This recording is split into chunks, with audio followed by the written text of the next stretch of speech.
नीतीश कुमार की घेराबंदी की जितनी कोशिश महागठबंधन कर रहा है, उससे ज्यादा कोशिश एनडीए के अंदर ही हो रही है। यानी नीतीश को कमजोर करने की कोशिश लगातार की जा रही है, वो भी उनके अपने सहयोगियों की तरफ से।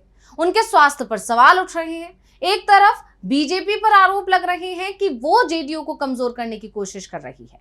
नीतीश के स्वास्थ्य को लेकर जब भी विपक्ष की तरफ से सवाल उठते हैं, तो बीजेपी के नेता नीतीश के बचाव में सामने नहीं आते। ये काम जेडीयू को ही करना पड़ता है। तो दूसरी तरफ एनडीए में दूसरे गठबंधन सहयोगी भी नीतीश कुमार पर दबाव बनाने में जुटे हुए हैं। चिराग पासवान हो या फिर जीतन राम मांझी हो और या फिर उपेंद्र कुशवाहा ही क्यों ना हो, सभी की नजरें नीतीश कुमार की कुर्सी पर ही टिकी हुई है। तो बीजेपी भी इस बार बिहार में अपना सीएम देखना चाहती है। एक तरफ महागठबंधन है, जिसका नेतृत्व युवा नेता तेजस्वी यादव के हाथ में है। वैसे तेजस्वी के नाम पर भी महागठबंधन ने अभी तक मोहर तो नहीं लगाई है, लेकिन ये लगभग तय माना जा रहा है कि महागठबंधन की तरफ से तेजस्वी यादव ही सीएम के उम्मीदवार होंगे। लेकिन सीएम रहते हुए भी नीतीश कुमार अभी तक सीएम उम्मीदवार नहीं बन पाए हैं। उल्टा एनडीए के अंदर से ही युवा सीएम की डिमांड उठ रही है और अब नीतीश कुमार की तरफ से एनडीए में अपने सहयोगियों को बड़ा झटका देने की तैयारी की जा रही है। तो क्या है नीतीश कुमार और जेडीयू का पूरा प्लान, जिससे एनडीए को सत्ता भले ही ना मिले, लेकिन एनडीए के अंदर जेडीयू जरूर अपनी ताकत मजबूत कर सकती है। तो आज हम बिहार एनडीए की सियासत में मचे इसी घमासान को लेकर करेंगे चर्चा। नमस्कार, मैं हूं अंशिता। बीजेपी नीतीश को सीएम उम्मीदवार घोषित करने को तैयार नहीं है। पार्टी की तरफ से इसके लिए नीतीश के स्वास्थ्य को सबसे बड़ा कारण बताया जा रहा है। कहा यह जा रहा है कि नीतीश कुमार का स्वास्थ्य इस समय ऐसा नहीं है जिसे लेकर उन पर दांव लगाया जा सके।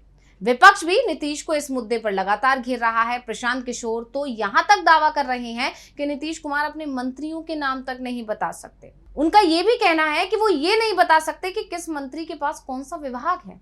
ऐसे में बीजेपी को यह डर लग रहा है कि अगर नीतीश को सीएम उम्मीदवार घोषित किया गया तो फिर इसका उल्टा असर पड़ सकता है, क्योंकि महागठबंधन नीतीश के खिलाफ माहौल बनाने में जुट जाएगा। तमाम वीडियोस, तमाम बयान जो नीतीश कुमार के पिछले दिनों आए हैं, उसको लेकर महागठबंधन नीतीश कुमार पर हमलावर हो जाएगा और इससे नेगेटिव असर पड़ेगा बिहार के विधानसभा चुनाव में। इसीलिए बीजेपी नीतीश कुमार के नाम का ऐलान करने से बच रही है। वहीं एनडीए में शामिल एलजेपीआर की तरफ से तो यहां तक दावा किया जा रहा है कि अब बिहार की कमान ऐसे व्यक्ति के हाथ में होनी चाहिए जो कम से कम 25 साल तक बिहार का नेतृत्व कर सके। यानी साफ है कि नीतीश इसमें फिट नहीं बैठते हैं। अब इसी को लेकर एलजेपीआर की तरफ से चिराग पासवान की दावेदारी की बात कही जा रही है, लेकिन यह भी साफ है कि चिराग के लिए कम से कम 2025 में सीएम पद की उम्मीदवारी पर एनडीए के अंदर मुहर लगवाना बेहद मुश्किल है। पहला तो वजह जो है वो जेडीयू ही है। जेडीयू ही सीएम पद से दावेदारी छोड़ने को तैयार नहीं है। और दूसरा, अगर नीतीश के हाथ से कुर्सी फिसलती भी है तो इसे बीजेपी लपकने की तैयारी में है। बीजेपी चाहती है कि इस बार बिहार में सीएम उसका बने। ऐसे में चिराग की दावेदारी तो पहले से ही मुश्किल में दिख रही है, लेकिन जेडीयू को इस बात का एहसास जरूर हो रहा है कि अगर नीतीश कमजोर पड़े तो जेडीयू मुश्किल में फंस जाएगी, क्योंकि जेडीयू के पास अब तक नीतीश का विकल्प ही नहीं है। पर अब जेडीयू की तरफ से रणनीति बदली जा रही है, क्योंकि नीतीश कुमार के बेटे निशांत कुमार की एंट्री की तैयारी हो गई है। दिन, तारीख, जगह सब कुछ तय हो चुका है। यहां तक कि निशांत कुमार भी अब सियासत में सक्रिय हो गए हैं। वो लगभग हर मुद्दे पर अपनी राय रखने लगे हैं। पिछले दिनों निशांत कुमार के एक के बाद एक बयान आए थे।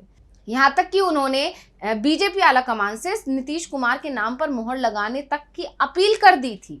यही नहीं, उनसे जब पूछा गया था कि क्या आप चुनाव लड़ेंगे, तो उन्होंने इसका जवाब ये कर दिया था कि जनता चाहेगी तो जरूर लड़ेंगे। और इसके बाद से ही अटकलें लगने लगी थी कि नीतीश कुमार के बेटे निशांत कुमार अब राजनीति में कदम रख सकते हैं। और अब एक बार फिर इस बात की चर्चा ने जोर पकड़ लिया है और इस सब को लेकर नीतीश कुमार के नेताओं की तरफ से ही, कार्यकर्ताओं की तरफ से ही उन पर दबाव भी बनाया जा रहा है। नहीं तो नीतीश कुमार के 20 साल के कार्यकाल में निशांत कुमार ने कभी भी खुलकर अपनी राय नहीं रखी थी, जो कि अब वो रखने लगे हैं। पर अब वो सक्रियता दिखाने लगे हैं और सबसे ज्यादा सक्रियता उनकी अपने गृह जिले नालंदा में दिखाई दे रही है, जिसके बाद ये भी कहा जा रहा है कि नीतीश कुमार भले ही विधानसभा चुनाव लड़ने से दूरी दिखाते रहे हों, लेकिन उनके बेटे निशांत कुमार इस बार चुनाव लड़ने जा रहे हैं और इसके लिए उन्होंने अपनी सीट भी चुन ली है। तो निशांत कुमार के सक्रिय राजनीति में आने के सवाल पर नालंदा के विधायक और श्रवण कुमार का कहना है कि पार्टी अगर उन्हें टिकट देती है तो जनता जीत हार का फैसला करेगी, लेकिन पहले उन्हें टिकट तो मिलनी चाहिए। इन सबसे अलग निशांत कुमार पार्टी नेताओं की डिमांड पर लगातार कार्यक्रमों में शामिल हो रहे हैं।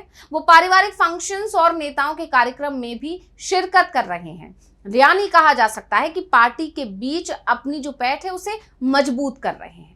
निशांत मुख्यमंत्री नीतीश कुमार के साथ भी कई बार नालंदा गए हैं। जेडीयू के कई वरिष्ठ नेता कुछ महीने पहले तक निशांत कुमार को लेकर खुलकर ये बयान देते थे कि उनकी राजनीति में आने की कोई संभावना ही नहीं है, लेकिन इसी सवाल पर अब वो चुप्पी साध लेते हैं और ये भी कहते हैं कि फैसला नीतीश कुमार को ही करना है, क्योंकि पार्टी का निर्माण उन्होंने ही किया है। युवा जेडीयू के प्रदेश अध्यक्ष नीतीश पटेल कहते हैं कि निशांत कुमार में राजनीतिक समझ है।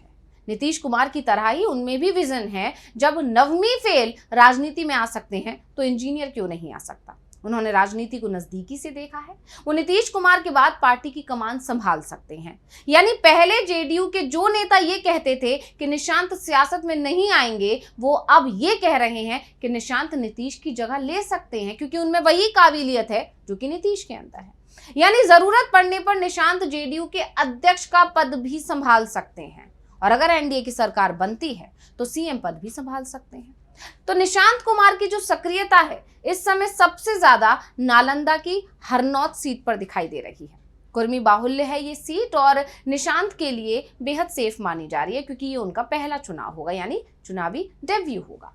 और ये कहा जा रहा है कि हरनौत में ही निशांत की सियासी पारी का ऐलान किया जाएगा। 20 जुलाई को निशांत कुमार का जन्मदिन है और इस बार वो अपना जन्मदिन नालंदा में ही मनाएंगे। जेडीयू की तरफ से इसके लिए नालंदा में बड़ा कार्यक्रम आयोजित करने की प्लानिंग शुरू हो गई है और इसी दिन उनके सियासत में प्रवेश का ऐलान भी हो सकता है। दरअसल नीतीश कुमार को भी इस बात का एहसास है कि अगर निशांत कुमार की सियासत में एंट्री नहीं होती है तो जेडीयू के सामने मुसीबत खड़ी हो जाएगी। नीतीश के कमजोर पड़े स्वास्थ्य के चलते जेडीयू भी कमजोर हो रही है।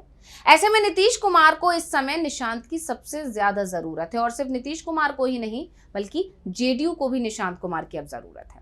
निशांत के सहारे जेडीयू तेजस्वी को तो जवाब देने की कोशिश कर ही रही है, साथ ही सबसे बड़ा जवाब चिराग पासवान और बीजेपी दोनों को देने की कोशिश हो रही है।